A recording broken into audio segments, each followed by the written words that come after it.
Chaucer was one of the first person who started writing in English language, and he started writing in English language in 14th century when at that period of time the 14th century was dominated by Latin and French language.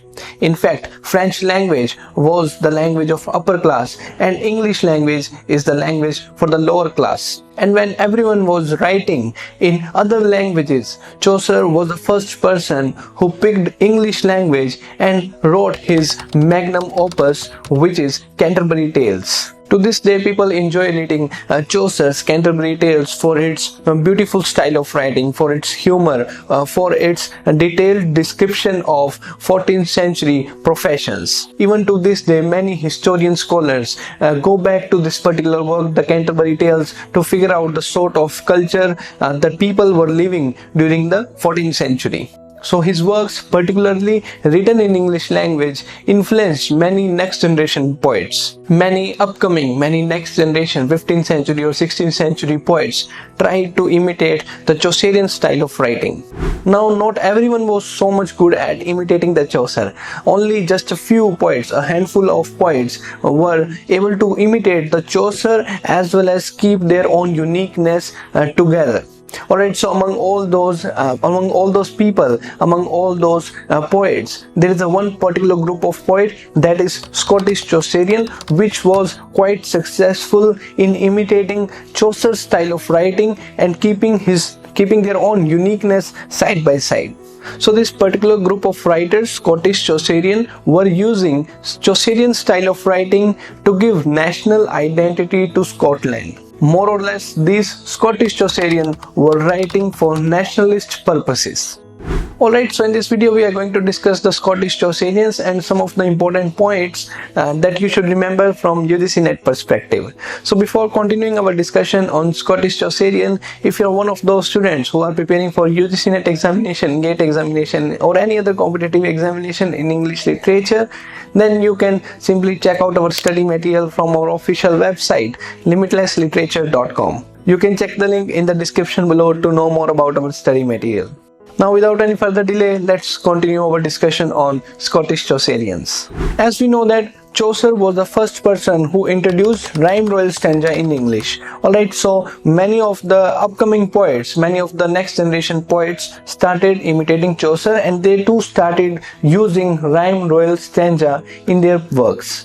So the very first poet, the very first Scottish Chaucerian who used rhyme royal stanza in his work was King James I of Scotland, in his particular work King Square. So James I of Scotland was one of the 4 to 5 Scottish Chaucerian, and he used the rhyme royal stanza in his works, and he copied Chaucerian style of writing in his work, writing down King Square, but he used this particular rhyme royal stanza, or you can say Chaucerian style of writing, in a more informal way.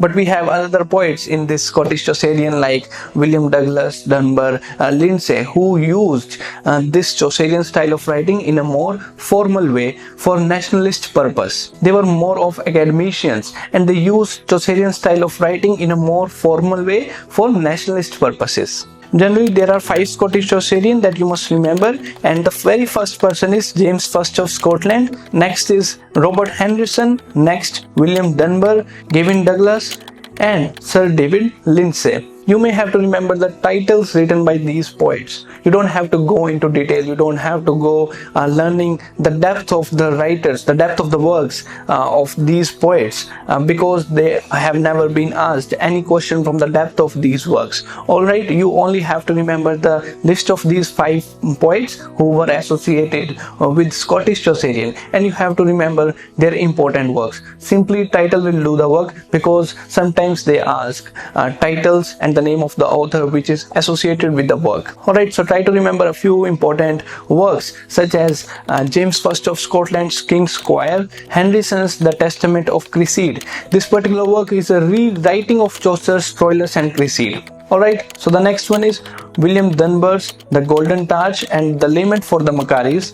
And the last one is Douglas Place of honor. So try to remember these 4 to 5 points from UGC net perspective. And another important point to remember here is that the very famous, the most popular Scottish Chaucerian among all these poets was William Dunbar, who is the writer of the two important works, the Golden Targe and the Lament of the Maccaries. This particular work, the Lament of the Maccaries, was asked in UGC net examination, and this work is nothing but the mourning. The poet is mourning on the death of the poets. The word Maccaries means poet. So this poet, William Dunbar, is mourning on the death of Maccaries, on the death of poets. So a question was that which of the following work was dedicated to Chaucer? So it was the Lament of the Maccaries, where the poet is kind of lamenting on the death of Chaucer, on the death of the national poet, the Geoffrey Chaucer.